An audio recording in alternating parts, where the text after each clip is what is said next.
이번 시간에는 인행사의 세 번째 문제풀이로서 51번 인본주의 심리학을 진행을 하겠습니다. 자, 앞선 시간에 우리가 인본주의 심리학의 특성을 우리가 살펴서 두 문제를 봤는데, 이제는 구체적으로 메슬로우 로저스에 대해서 살펴보겠습니다. 자, 메슬로우는 우리가 모든 영역에서 다 나오죠. 인행사에서 나오고, 또 그런가 하면은 실천론, 실천기술론, 또 그러면 행정론, 모든 욕구 동기 다 나옵니다. 자, 메슬로우 욕구 5단계들로 더 유명하고 동기론 자 중요합니다. 자아실현자 특성으로 옳은 것을 모두 고르면 관대하고 타인을 수용한다. 개방적이고 솔직하고 자연스럽다. 자율적이고 실수를 두려워하지 않는다. 또 주변 환경을 객관적이고 명확하게 지각한다. 자, 이런 것도 있지만 또 그러면 신선한 감각 또는 유머 감각, 또 그런가 하면 뭐 창의성, 또 결과와 수단의 결과와 수단의 구별입니다. 자, 이런 것들을 같이 가미해서 여러분 해설 보시면 충분히 설명을 해왔습니다. 그래서 좀 생소한, 우리가 볼 적에는 눈은 부드러운데 시험지에서 보면 왠지 좀 거꾸로 올 수 있는 것을 여러분들이 같이 체크를 해놓으시면 됩니다. 52번에 보시면 메슬로우 이론에 관한 설명으로 옳은 것은 정신분석과 행동주의 이론으로부터 긍정적인 영향을 받았다? 아니죠. 제1심리학 과거결정론의 정신분석, 제2심리학 환경결정론의 행동주의 심리학을 말하자면 비판하면서 등장한 제3의 심리학이 바로 인본주의 심리학이하고, 그게 바로 대표적인 메슬로우 로저스의 심리학이 되겠습니다. 틀린 거죠. 유전적 요소의 영향을 부정했다. 이건 어느 누구도 부정하는 사람은 없습니다. 틀린 거고, 인간의 본성, 메슬로우의 입장, 인본주의의 심리학에서는 성선서로 입장해 있다라고 보시면 됩니다. 상위 욕구는 하위 욕구가 일정 부분 충족될 때 나타날 수 있다. 상향 충족서를 설명을 했죠. 전 단계의 욕구가 충족되어야 다음 단계의 욕구로 이행되어 간다. 자아실현의 욕구는 인간의 모든 동기 중에 가장 강력한 동기이다. 자아실현의 욕구는 가장 상위의 욕구지만 가장 강력한 것은 하위 단계일수록 더 강합니다. 이건 함정이죠. 답은 4번이 되겠네요. 페이지 넘어가 보시죠. 53번에 보시면 메슬로우의 이론에 대한 설명으로 옳지 않은 것은 인간의 본성은 착하다고 봅니다. 인본주의 심리학은 성선설의 입장이라고 그냥 이렇게 보시면 됩니다. 5개의 욕구는 동시에 일어날 수 없고, 마치 에릭슨이 생애 계획표에 의해서 점진적으로 일어난다고 보는 것처럼 욕구 충족도 역시 마찬가지로 하위 단계, 전 단계의 욕구가 충족되어야 차근차근 위로 올라간다고 설명을 했습니다. 다음에 위계 서열이 낮은 욕구일수록 강도나 우선순위가 높다. 연령에 따른 욕구 발달 단계를 구체적으로 제시하겠다? 아니죠. 욕구 충족 순서를 이렇게 예상해 보는 것이지 인간의 욕구 발달 단계를 말하는 것이 아니, 이건 틀린 거죠. 답은 4번이 되겠네요. 창조성이란 누구에게나 잠재되어 있기 때문에 특별한 자질이나 능력을 요구하지 않는다. 창조성, 특별한 자질이나 능력을 요구하지 않는다. 자, 이건 제가 이론 강의 때 설명하지 않은 거기 때문에 여러분들이 같이 하나 첨가해 놓으시면 좋겠습니다. 답은 4번이 되겠습니다. 다음에 54번에 보시면 로저스 이론에 대한 설명으로 옳은 것을 모두 고른 것은 주관적 경험을 존중하고, 그렇죠. 어떤 인본주의는 인간은 저마다 주체적이며 자율적 존재니까 주관적 경험, 존경, 긍정적 관심, 존경과 긍정적 관심을 수용이라고 그랬지. 수용을 강조했습니다. 원조 단계에서 클라이언트가 자신의 세계를 다룰 수 있도록 지지한다. 저마다의 자율성을 최대한 존중한다. 다음에 인간은 능력이 있고 자기 이해와 자기 실현을 위한 잠재력을 가지고 있다. 모든 인간들은 자아 실현을 궁극적인 목표로 삼을 수 있다라고 봅니다. 도달점은 각기 다를 수가 있겠지만 치료 과정은 지시적이며 치료자는 능동적 참여자이다. 치료 과정은 로저스의 심리학을, 로저스의 상담 이론을 비지시적 상담, 내담자 중심의 상담, 인간 중심의 상담이라고 합니다. 이건 지시적이 아니라 비지시적이 되겠고, 비지시적이 됩니다. 옳은 것은 기억, 니은, 디귿이 되겠습니다. 다음에 55번에 보시면 로저스의 인간관에 관한 설명으로 옳지 않은 것은 로저스 성격 발달은 주로 자아를 중심으로 이루어진다. 자아를 중심으로 이루어진다. 자아를 중심으로 해서 자아의 창조적인 힘을 바탕으로 성격 발달이 이루어진다는 것은 아들러의 개인 심리학이 되겠습니다. 로저스가 주장한 원조 관계의 본질은 1변 성격 발달은 자아를 중심으로 이루어진다라고 할 적에 거기는 아들러의 자아가 가지고 있는 저마다의 창조적인 힘, 자아의 창조적인 힘을 강조한 아들러도 있지만 또한 뭐냐면 원초아인 이드보다 프로이드와는 달리 이드보다는 자아를 가지고 이론을 전개한 사람은 또 에릭슨의 심리사유이론, 자아이론도 있지요. 그렇기 때문에 성격 발달에 있어서 자아의 창조적인 힘을 강조하는 것은 아들러가 되겠고 또 그런가 하면 에릭슨도 있다는 것을 같이 여러분들이 봐주시면 됩니다.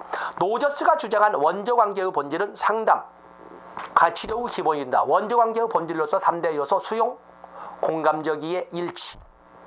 인간은 통합적 유기체이므로 전체론적 관점에서 접근해야 된다. 그렇죠. 인본주의에서 인간을 부분적으로 받은 전체론적 관점에서 인간 행동은 인간이 세계를 어떻게 지켜가느냐에 따라 달라진다. 즉 주관적 경험을 강조를 합니다. 주관적, 저마다의 내적 인식의 틀을 강조를 하고 인간의 존엄, 가치, 사회적 책임에 대한 소신은 사회복지 실천 철학과 조화를 이룬다. 좋습니다. 인간의 존엄 가치, 인간 저마다의 주체성, 자율성, 존엄성을 바탕한 주체성, 자율성, 사회복지 실천 철학과 조화를 이룬다. 좋습니다. 답은 1번 자아를 강조하는 것은 에릭슨의 이론이나 아들러의 자아의 창조적인 힘 이런 데서 우리가 자아를 찾아볼 수가 있습니다. 다음에 페이지를 넘어가 보시면 여러 학자들의 이론을 쭉 정리를 해놨습니다. 자, 이 중에 하나만 보겠습니다. 나머지 해설을 보시면 이해할 수 있습니다.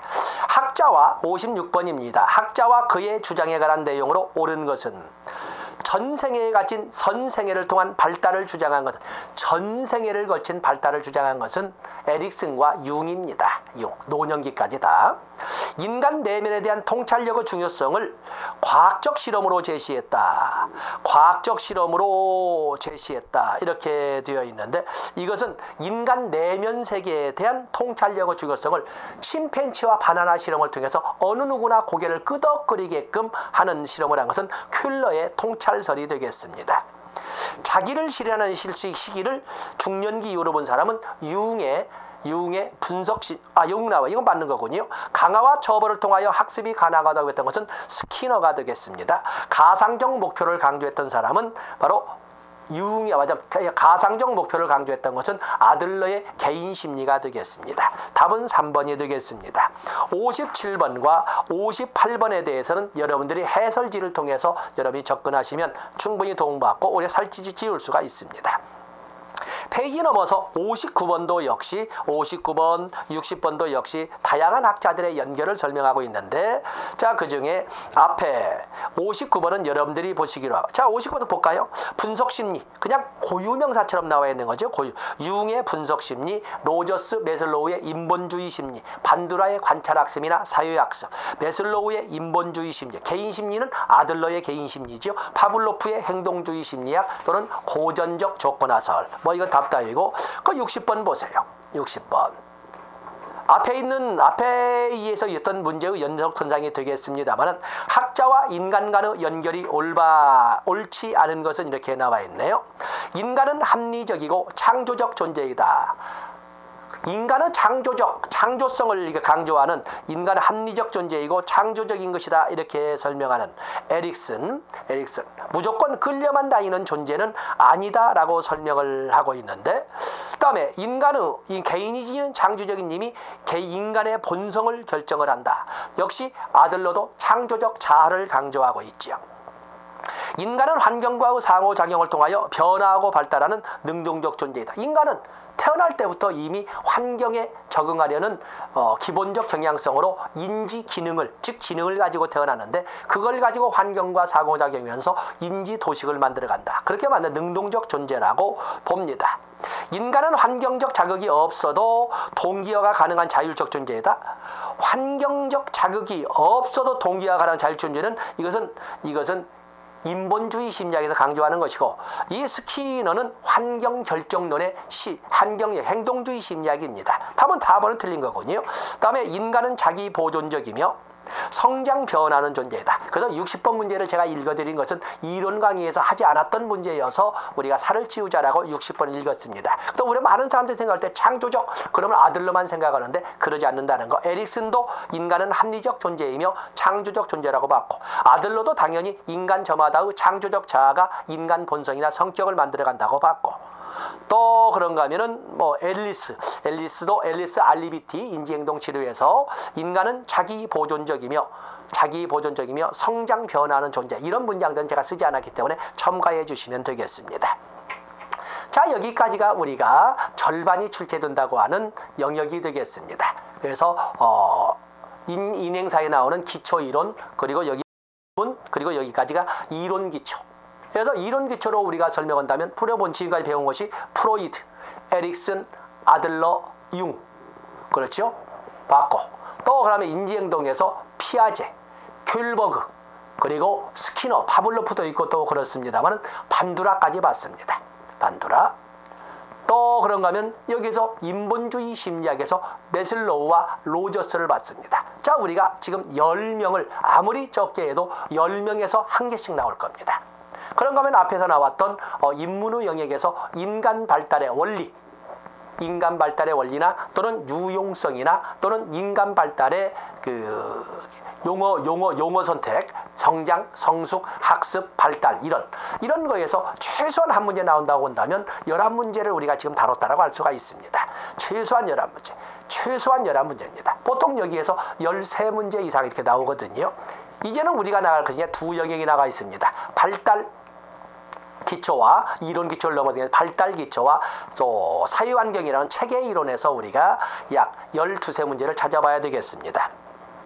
자, 우리가 인간 발달 이론 61번부터는 인간 발달 단계가 되어 있는데 영아기, 물론 태아기부터 영아기, 걸음마기인 유아기, 학령정기인 유치원 단계, 다음에 초등학교 단계인 학령기나 아동기, 중고등학교 단계라고 하는 청소년기, 다음에 성인기를 초기, 중기, 후기로 나누어서 청년기, 중년기, 노년기로 이렇게 나누었는데 당연히 여러분이 보더라도 태아기, 영아기, 걸음마기, 학령정기, 학령기, 청소년기, 청년기, 중년기, 노년기만 해도 벌써 9개가 나왔습니다.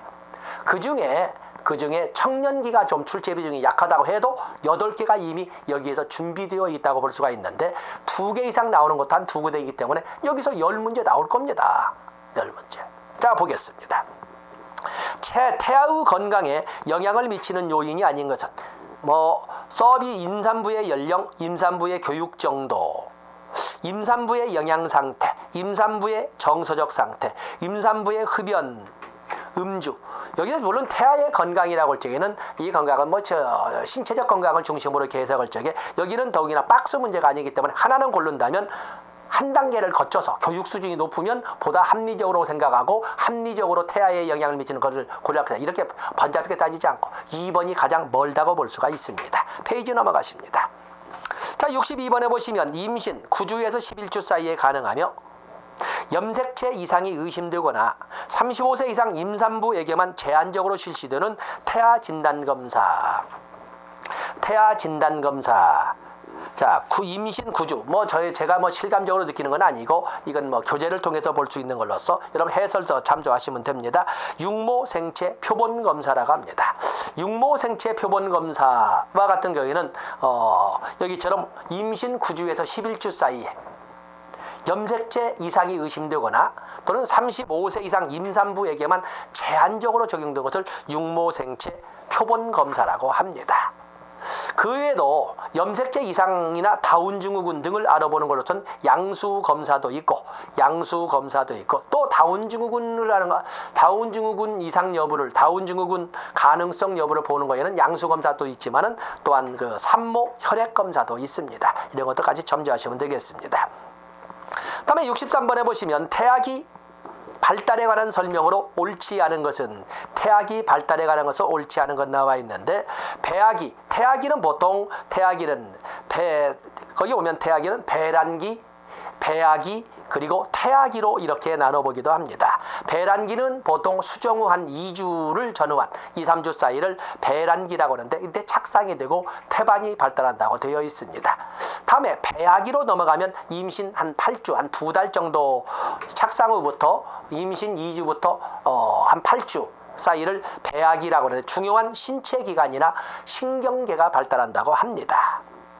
그다음에 태아기는 임신 3개월부터를 이렇게 태아기로 이렇게 싸잡아서 표현하기도 합니다. 그런가 하면 아예 임신 기간을 임신 초기, 임신 중기, 임신 후기에서 세 달 이렇게 또 나누기도 합니다. 여기 배아기 나온 걸로 볼 적에는 배란기, 배아기, 태아기로 나누는 방식을 쓴 것 같습니다.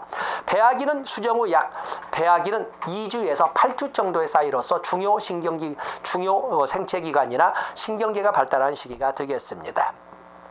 임신 16주 정도가 되면 태동을 느낀다고 되어 있습니다. 태아의 움직임을 느낄 수 있다. 터너 증후군이나 클라인펠터 증후군은 터너 증후군은 남성에게만, 클라인펠터 증후군은 여성에게만 등장하는 임신에 관련된 염색체 이상으로 나타나는 소위 이상으로 나타나는 이런 성에 관련된 이런 문제가 성적 발달에 문제가 되는 성염색체 이상 문제를 터너 증후군, 클라인펠터 증후군, 터너 증후군은 여성에게만 나타나고 클라이언트펠터 증후군은 남성에게만 나타난다 알 수 있습니다. 임신 2, 3개월이 되면 배아는 인간의 모습을 갖추기 시작한다고 합니다. 2, 3개월이 되면 인간 얼굴 모습도 제법 전체 윤곽이 나타나고 해서 모습을 보여준다. 일반적으로 임신 3개월 또는 13주가 되면 조사나 생존이 가능하다. 요즘 과학이 발달해서 뭐라고 이렇게 말장난할 건 아니겠지만 그래도 생존 가능성, 자궁 밖에서 생존 능력을 구비하는 것은 적어도 임신에서 7개월 이상은 되어야 한다라고 이렇게 보고 있습니다. 때문에 3개월 가지고는 안 되고 7개월은 돼야 됩니다. 답은 5번이 되겠습니다. 다음에 64번은 여러분들이 해설서를 통해서 염색체 이상군 보시고 페이지 넘어서 65번 보겠습니다. 영아기의 특징으로 오는 것은, 영아기라는 것은 출생 후 한 달 간격인 신생아기를 포함해서 한 2살 정도, 24개월 정도까지를 영아기라고, 피아제의 인지발달 단계에서는 24개월까지 감각 동작기라고 설명을 했습니다. 그러면 여기 보면 서열화, 그러면 영아기라고 했지만 서열화는 피아제의 인지발달로 본다면 보존, 가역적 개념, 가역적 사고, 분류, 서열, 비교, 분류란 말을 또 유목하라고 하지 않습니까? 이렇게 나오는 단계는 초등학교 단계라고 할 수 있는 구체적 조작기의 특징입니다. 이건 틀린 거지요. 다음에 물알론적 사고, 자기중심적 사고, 물알론적 사고, 중심화나 집중화, 인공론적 사고, 실련론적 사고, 직관론적 사고, 자, 이런 것들은 모두 전조작기의 특징으로 걸음마기인 유아기와 그리고 학령전기의 특징이 되겠습니다. 성적 호기심이 발달한다. 성적 호기심이 발달한 것은 학령전기, 생식기에 대한 관심이, 어른의 성적 호기심에 생식기에 대한 관심이 것은 바로 학령전기 정도로 봅니다. 애착관계, 영아기의 가장 큰 애착관계, 또 분리불안, 아주 가장 핵심적인 이런 정서적 발달이라고 볼 수 있습니다. 오디푸스 콤플렉스, 엘렉테라 콤플렉스는 이것은 학령전기, 유치원 단계에서 나오는 걸로 볼 수 있습니다. 답은 4번이 되겠습니다. 다음에 다시 65번, 영아기의 발달 특성으로 옳은 것은, 영아기의 발달 특성, 자기주도성, 어쩌면 자기중심성의 개념으로 설명을 하고 있는데 이것은 전조작기에 나타나는 거. 그렇기 때문에 에릭슨의 발달 단계로 본다면 자율성 대 수치감, 주도성, 솔선성 대 죄책감, 이런 것은 전부 어린이집 유치원 단계에 나타나는 전조작기의 특징이고, 아니면 유아기, 걸음마기, 그리고 또 그런가 하면은 학령전기의 특징입니다. 다음에 애착관계, 바로 애착관계가 분리불안이 영아기의 대표적인 특징이라고 그랬죠. 다음에 자율적 도덕관이라고 하는 것은, 이 자율적 도덕관, 우리가 도덕관으로 설명하는 자율적 도덕관은 적어도 초등학교, 그렇기 때문에 학령기 단계에서 자율적 도덕관은 한 적어도 10살은 넘어서 초등학교 4학년 이상은 되어야 이렇게 발생한다고 봅니다. 상징놀이라고 하는 전조작기의 특징이에요. 상징적 사고, 사물의 정신적 대장은 전조작기. 답은 2번이 되겠어요. 다음에 67번 여러분들이 해설을 통해서 일행해 주시고 페이지 넘어가십니다. 68번으로 넘어가 보시면, 페이지 넘어서 68번 유아기. 자, 여기에서 유아기, 그렇기 때문에 학자들마다 한자를 쓰는 시험이 아니기 때문에 유아기라고 하는 것은 전에도 말씀드린 것처럼 이렇게 젖먹이 유아기도 있고, 또 그런가 하면 이러한 유아기, 인펀트, 유치원, 이건 젖먹이에 관련된 것이고 여기는 어린이집이나 유치원을 다닐 정도가 되는 것을 말하거든요. 그렇기 때문에 유아기라고 설명하는 어린 시절에 대해서는 반드시 나이를 집어넣어 출제하게 될 겁니다. 또 유아기가 언제를 말해요? 이렇게 고민하지 마세요. 자, 여기 보면 3살, 6살 그러면은 이건 뭐 어린이집 끝이나 유치원 단계가 되겠는데 옳지 않은 거. 귤버그의 인습적 도덕 발달 단계에 해당하며 아니죠. 인습적 도덕 발달 단계라고 해서 적어도 인습 수준이라고 하기 위해서는 적어도 7살은 넘어서 초등학교 저학년 수준은 돼야 됩니다. 귤버그는 도덕성 발달 단계를 인습 이전 수준, 인습 수준, 인습 이후 수준으로 하고 인습 수준을 한 7살에서 10살, 인습 이후 7살에서 10살 아니면 13살 이렇게 보면서 초등학교 고학년 단계가 되면 인습 이후 수준으로 넘어간다라고 이렇게 설명을 합니다. 그래서 거기 보면은 인습 수준 그 때문에 이건 틀린 것이 되겠어요. 이거는 인습 이전 수준. 그래서 한 초등학교 저학년 이전은 인습 이전 수준으로 봅니다. 프로이드의 남근기에 해당되며 그렇죠. 유치원 단계니까 오디푸스 콤플렉스, 엘렉트라 콤플렉스, 이성 부모에 관심을 갖는다. 피아제의 전 조작기에 해당하며 그렇죠. 어린이집 유치원 단계는 피아제의 전 조작기가 되겠습니다. 상징적 사고, 다시 사물의 정신적 대치가 등장하고 상징 놀이가 발달하고 그렇기 때문에 유치원 교육에서 사용하는 교구를 가베 그 프로벨이 만들어야 된 그 유치원의 학습 교구를 가베라고 합니다. 상징적 사고와 관련되어 있습니다. 에릭슨의 주도성 대 죄책감, 신자, 죽은 자, 그러죠? 주도성 대 죄책감, 솔선성 대 죄책감의 단계는 유치원 단계가 되겠습니다. 융의 아동기 나와 있죠. 융의 아동기. 그런데 융의 아동기라고 하는 것은 보통 이 소년기까지를 말하자면 아동기까지 이렇게 설명을 하고 그다음에 청년기는 청소년기와 청년기니까 아동기에 해당이 되겠습니다. 답은 1번 인습 이전 도덕이 돼야 되겠습니다. 그다음에 69번에 보시면 유아기 유치원 단계의 발달에 대한 설명으로 옳은 것을 모두 고른 것은 피아제의 자기중심적 사고가 발달하는 거지요. 자기중심성, 또 물알론적 사고, 중심화나 집중화, 상징적 사고, 실련론적 사고, 인공론적 사고, 직관적 사고 이런 특징이 나타나는 것을 유아기라고 합니다. 이건 유아기 답이 맞는 거지요. 에릭슨의 주도성과 죄책감, 신자, 죽은 자, 주도성 대 죄책감 바로 남근기, 유아기, 맞아면 유치원 단계의 특징이 되겠습니다. 오디푸스 콤플렉스, 엘렉트라 콤플렉스 바로 프로이드의 남근기로서 바로 유치원 단계, 귤버그의 인습 단계, 앞에 나온 문제와 똑같이 귤버그의 아직은 인습 이전이 되겠어요. 초등학교 저학년까지는 아직은 인습 이전, 그리고 초등학교 저학년을 가면서 고학년으로 가는 그 사이에 인습, 그리고 이제 청소년기로 가면 자율도덕이라고 하는 인습 이후 수준으로 넘어갈 수가 있습니다. 답은 1번이 되겠어요. 다음에 거기 역시 또 70번도 보고 넘어가겠습니다. 유아기의 발달에 대한 설명으로 옳지 않은 것은 정서의 분화가 두드러지게 나타난다. 글쎄. 다음에 영아기에 비해 성장 속도가 완만해진다. 특히 신체적 측면의 발달 이룰 때 제1급등기와 제2급등기, 신체 측면의 발달에서 제1급등기는 영아기 중에 신생아기, 제2급등기는 청소년기. 그렇기 때문에 영아기에 비해 성장 속도는 완만해지죠. 주로 감각 운동을 통해서 지능 발달을 도모한다.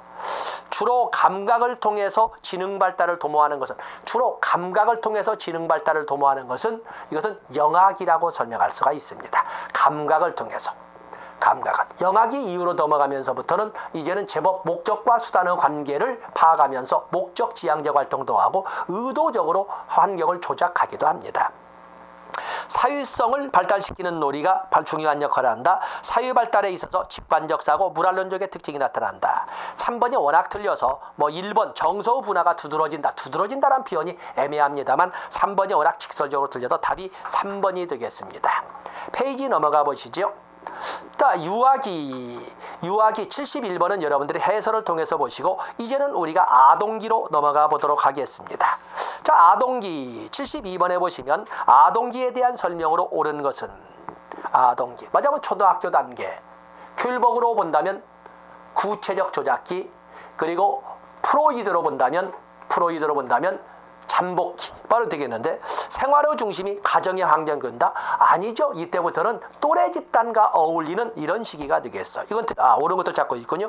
자아정체감의 완성이란 말을 쓰기는 그렇지만 완성되기를 바라는 시기는 청소년기가 되겠습니다. 프로이드의 남근기에 해당된다. 이것은 유아기라고도 보통 쓰고 있는 학령 전기 3살에서 6살을 말합니다. 논리적 사고를 하게 되고 무랄론적 사고도 감소하고 자기중심적 사고도 감소하고 중심화도 감소하고 비가역적 사고도 사라지게 됨으로써 논리적 사고로 전환이 이루어지는 거 바로 아동기 구체적 조작기. 답은 4번이 되겠어요. 에릭슨의 발달 단계로 본다면 신자, 주근, 근면성대, 열등감의 단계가 되겠습니다. 다음에 73번에 보시면 아동기의 특징으로 옳은 것은 성에너지가 무의식적으로 잠복하는 시기다. 프로이드의 잠복기를 설명하고 있고 자기중심적 사고에서 벗어나 추상적 개념을 획득하게 된다. 자기중심적 사고에서 서서히 벗어난 것은 알겠지만 추상적 개념을 획득하는 것은 이것은 청소년기, 형식적 조작기가 되겠어요.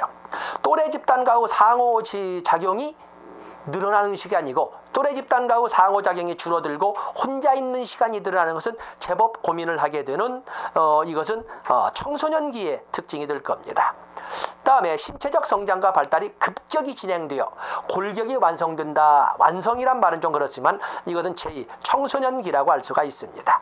학교에서의 성공 실패 경험이 아동의 자아 발달에 중요한 영향을 주지 않는다. 답은 1번이 되겠습니다. 뒤에는 주지 않는. 그래도 우리가 인행사는 1교시 과목이기 때문에 이런 5번에 있는 주지 않는다 이런 그 함정에 빠지지는 않으리라고 보겠습니다. 자, 넘어가 보세요. 74번에 아동기의 사유적 발달에 관한 설명으로 옳은 것은 아동기 사유적 발달. 자아의식이 발달하여 고독에 빠지기 쉽다. 이것은 청소년기가 되겠죠. 단체 놀이를 통하여 협동, 경쟁, 협상 능력이 발달한다. 단체 놀이가 나와 있군요. 우리가 보면 상징놀이, 집합놀이, 단체 놀이가 있는데 상징놀이와 같은 경우에는 상징놀이는 걸음마기, 다음에 집합놀이는 학령전기, 그리고 단체놀이는 아동기의 특징이 되겠습니다. 초등학교 단계 규칙을 알고 그러죠. 경쟁과 단체놀이에 관심 가지면서 경쟁의 본질 또 승리의 의미 이런 것도 알고 있고 친구를 통해서 사회적 가치관이나 규범을 습득하게 됩니다. 부모의 기대와 문화적 기준에 맞는 성역할 기준을 내면화한다. 부모의 기대와 사회적 문화면 이것은 성역할 기준을 내면화하는 것은 학령전기. 이 내면화라는 단어를 어느 정도 볼지는 모르겠지만 내면화하는 것은 학령전기 정도라고 보시면 되겠습니다. 사회적 관계가 확대되어 부모로부터 독립을 준비한다. 이건 청년기가 되지 않겠으며 부모로부터 독립, 직업 선택 이것도 애매합니다만 학년이 올라갈수록 그분들과는 관계가 아이가 틀린 거군요. 그분들 간의 관계가 좋아지며 성인들의 승인보다는 친구들 사이에서 인정받는 것을 중요시합니다. 답은 2번이 되겠습니다. 다음에 75번에 보시면은 아동기의 설명으로 옳은 것은 거기 아동기 초등학교 프로이드로 본다면 잠복기에 해당되죠. 틀은 거고 단체놀이를 통하여 노동 배분의 개념을 익힌다. 그렇죠. 위에 있는 문제와 같이 내면화 있습니다. 단체놀이 또 경쟁의 본질 승리의 의미 또 그러면 여기는 노동 배분의 개념 분업에 대한 것도 안다는 거지요. 다음에 제1성장급 등기는 영아기 그 중에서도 신생아기 대상 영속적 개념의 획득을 주요하는 것은 감각 동작기로서 영아기가 되겠습니다. 다음에 신체적 성숙이 거의 완성되며 성 역할에 대한 정체성이 확고해진다. 이것은 청년기나 청소년기가 되지 않겠습니까? 여기서는 답은 2번이 되겠습니다. 다음에 76번에 보시면 아동기의 인지발달 특성으로 옳은 것을 모두 고르면 유목화라는 것은 분류의 개념을 안다는 거죠. 유목화는 분류의 개념이 되겠는데 자 이것은 구체적 조작기, 아동기, 학령기의 특징이 되겠어요. 다음에 직관적 사고에서 논리적 사고로 변화. 전조작기의 자기중심성, 중심화, 비가역적 사고가 서서히 사라지면서 직관적 사고에서 논리적 사고로 전환이 이루어집니다. 보존, 가역성, 분류, 유목화, 서열, 비교 이런 거 아동기의 특징이 되겠습니다. 조합적 사고, 추상적 사고, 미래 가능성 지향적 사고, 미래 예측 능력 이런 것은 형식적 조작기, 청소년기 수준이 되겠습니다. 여기서 옳은 것은 기역, 니은, 디귿번이 되겠습니다. 자, 이 시간 여기까지 하고 다음 시간에 청소년기 77번부터 진행하도록 하겠습니다. 감사합니다.